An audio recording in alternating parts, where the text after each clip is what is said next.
कि ये 20 करोड़ जो मुसलमान हैं, चलिए इनको एक बोरी में बंद कर देते हैं और इनको बोरी में बंद करके समंदर में फेंक देते हैं।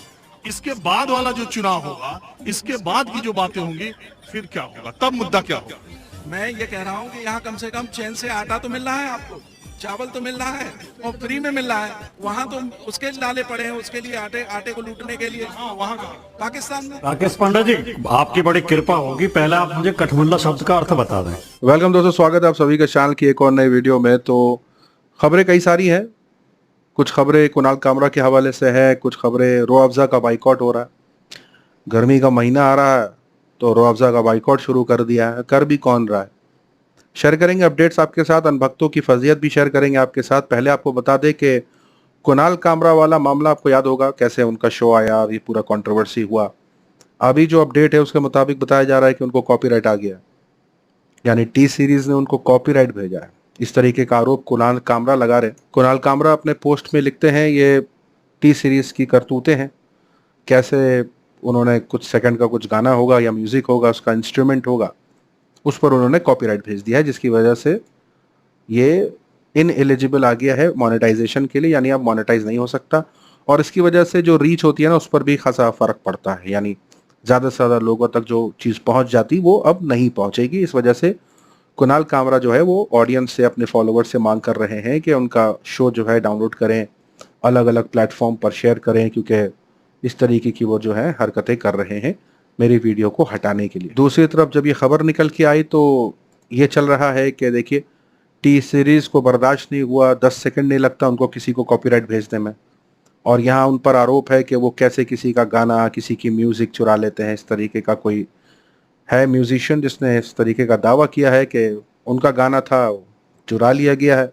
तो ये आलोचनाएं चल रही हैं कि टी सीरीज़ जो है वो दूसरे का ट्रैक चुरा लेते हैं, उस पर कुछ नहीं है, लेकिन अगर उनका कोई 10 सेकंड का इस्तेमाल कर ले, कुछ मिनटों का इस्तेमाल कर ले तो कॉपीराइट भेज देते हैं। अब अनभक्तों के खेमे में ये चल रहा है कि कैसे पाकिस्तान के एक मौलाना ने, सवाल भी कैसे कैसे पूछते हैं ये लोग। एक यूज़र ने पूछ लिया कि मेरा मीटर का बिल बहुत ज़्यादा आता है, कोई वजीफ़ा बता दें। मौलाना भी अजीब, उन्होंने वजीफ़ा भी बता दिया। उन्होंने शहादत की उंगली का इस्तेमाल करने बोला है कि उसका इस्तेमाल करें और जम लिख दें मीटर के ऊपर, और वो ठहर ठहर के चलेगा। यानी मैं भाई देखो, जब तक ऐसे लोग रहेंगे ना समाज में, तब तक जो थोड़ी भी अकल आने वाली होगी ना लोगों में, वो भी नहीं आएगी।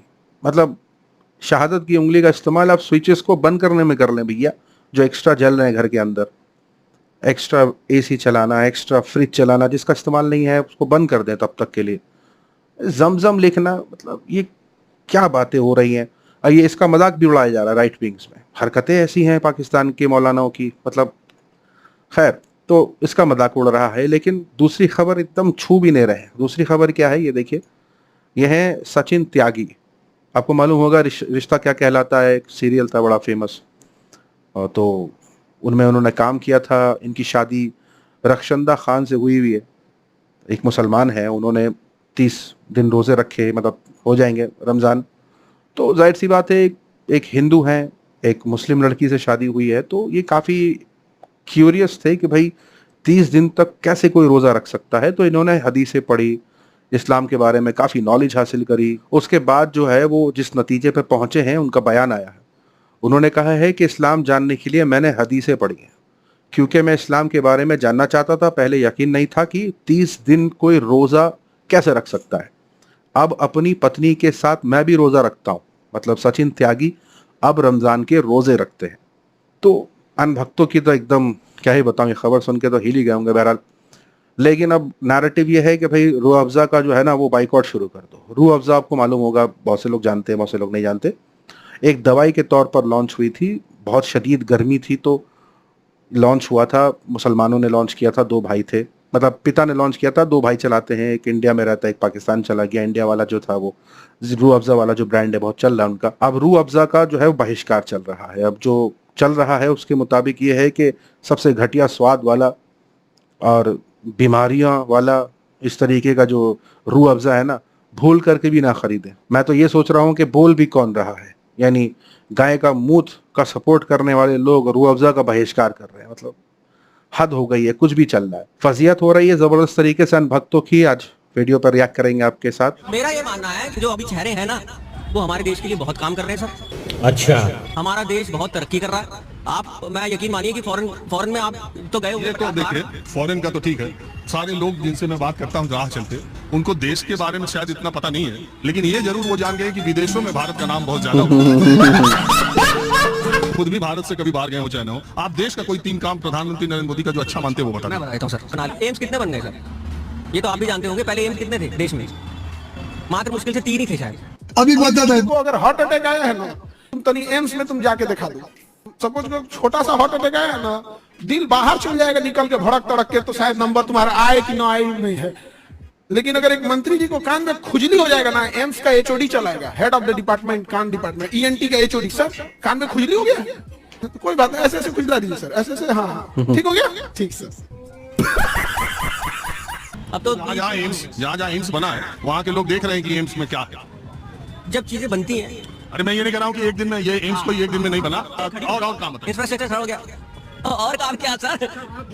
और काम क्या सर? जनता को आप मूर्ख समझना बंद कर दीजिए। मुख्यमंत्री योगी आदित्यनाथ ने कहा है कि आप लोग देश को कठमुल्लापन की तरफ लेकर जा रहे हैं। अच्छा, अभी बता दे भाई, अभी बता दे। राकेश पांडे जी, आपकी बड़ी कृपा होगी, पहले आप मुझे कठमुल्ला शब्द का अर्थ बता दें। कठमुल्ला शब्द का अर्थ क्या है, फिर मैं समझूं तो कुछ आगे बढ़ूं। नहीं, आपकी पार्टी ने विरोध दर्ज कराया पर आपकी पार्टी के एक नेता ने यह कह दिया है इस शब्द के बाद कि संत ही नहीं है योगी आदित्यनाथ। तो आप लोगों ने शायद इस पर पीएचडी करके रखी होगी, इसलिए मैं क्यों बताने जाऊं उसमें। मैं तो आपसे पूछ रहा हूँ, आप डिबेट कर रहे हैं उस विषय पे, तो मुझे कठमुल्ला शब्द का अर्थ बता दें। कठमुल्ला का अर्थ क्या है? तो आपकी पार्टी के नेता ने बिना फिर मैं आगे बढ़ता हूँ, फिर मैं अपना जवाब दूंगा। और आप मुझसे किसी शब्द का अर्थ अच्छा, पूछे, चलो मैं बता। तो सर ये बात समझ में नहीं अच्छा, आती। चलो मैं बताता हूँ। ये फंस गया। कठमुल्ला किसी धर्म विशेष से संबंधित शब्द नहीं है। कठमुल्ला का अर्थ है कट्टरवादी, पाखंडी, अंधविश्वासी, ढोंगी, चाहे किसी भी धर्म में हो। ये क्या बात करते हैं यार? अगर आप स्वामी दयानंद का सत्यार्थ प्रकाश उठा के पढ़ें तो उन्होंने बार बार उसमें एक शब्द प्रयोग किया, पोप लीला। तो पोप लीला का मतलब स्वामी दयानंद का ये नहीं है कि पोप से संबंधित है, ईसाई धर्म से ही संबंधित है। जो वर्दी पहन के झूठे साधु संत बने घूमते हैं, ठगी करते हैं, उन्हें भी पोप लीला कहते हैं स्वामी दयानंद। गजब बेइज्जती है। स्वामी दयानंद ने यह भी लिखा है सत्यार्थ प्रकाश में कि कुछ पाखंडी लोग कहीं मिट्टी में उसके जमीन के नीचे मूर्ति गाड़ आते हैं शिव जी की, और फिर आकर शोर मचा देते हैं कि शिव जी प्रकट हुए, शिव जी प्रकट हुए। तो पहली बात तो कठमुल्ला शब्द का अर्थ है कट्टर, अंधविश्वासी, पाखंडी। ऐसा नहीं हो सकता, कह दो कि ये झूठ है।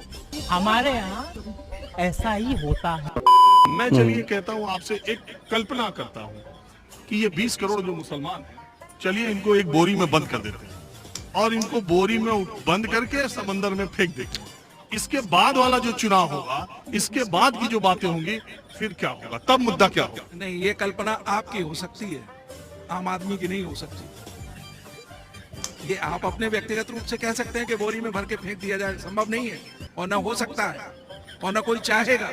चाहता था कि आप यही जवाब दें। जब वो 20 करोड़ है और आप ही की तरह यहीं के मिट्टी से है, आप कोई दफना दिया जाता है, कोई जला दिया जाता है, इसी मिट्टी में वो भी शामिल होंगे। जब वो 20 करोड़ से ज्यादा है तो आप उनको उनका कह के कितनी कैसी बातें करें? और कोई समस्या है ही नहीं, सब समस्याएं खत्म हो गई।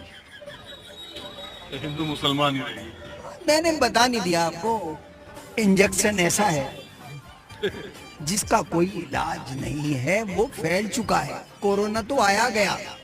बात तो सही है। मैं मोदी की नमक हलाल कैसे कर दूं? मैंने आटा खाया है। मैं ये कह रहा हूँ कि यहाँ कम से कम चैन से आटा तो मिल रहा है आपको, चावल तो मिल रहा है और फ्री में मिल रहा है। वहाँ तो उसके लाले पड़े हैं, उसके लिए आटे को लूटने के लिए। हाँ, वहाँ का पाकिस्तान में भाई, इसमें पाकिस्तान इसमें कहाँ से आ गया? मुझे क्रेडिट नहीं चाहिए।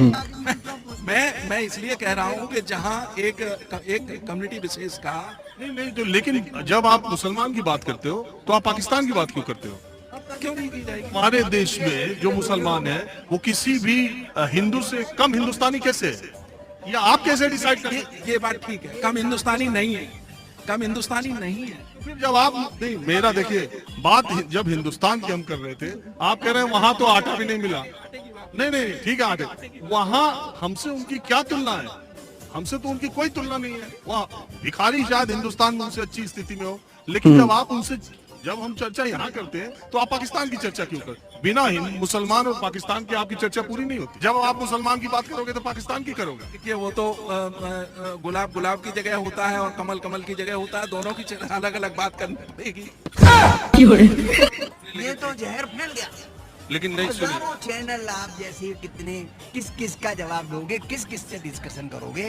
इनकी अपनी कोई निजी परेशानी कोई नहीं है। इनका तो ये कि उस पे क्यों होता है तो वहां क्यों होता है और वहां क्यों है। हमारा कंपटीशन पाकिस्तान से हो रहा है, जिसकी हमारी कोई वो बनता ही नहीं है मामला। हम बात करें कि भाई हमारा अमेरिका से मुकाबला है या फ्रांस से मुकाबला है? हमारे यहाँ ऐसा ही होता है। तो दोस्तों, अनभक्तों में तो ये सब कुछ चलता ही रहता है। अपनी राय सुझाव बताइए, ये रूह अफ़ज़ा पीते हैं नहीं पीते हैं, अपनी राय बताइए। मिलूंगा आप सभी से अगले वीडियो में। अपना ख्याल रखें।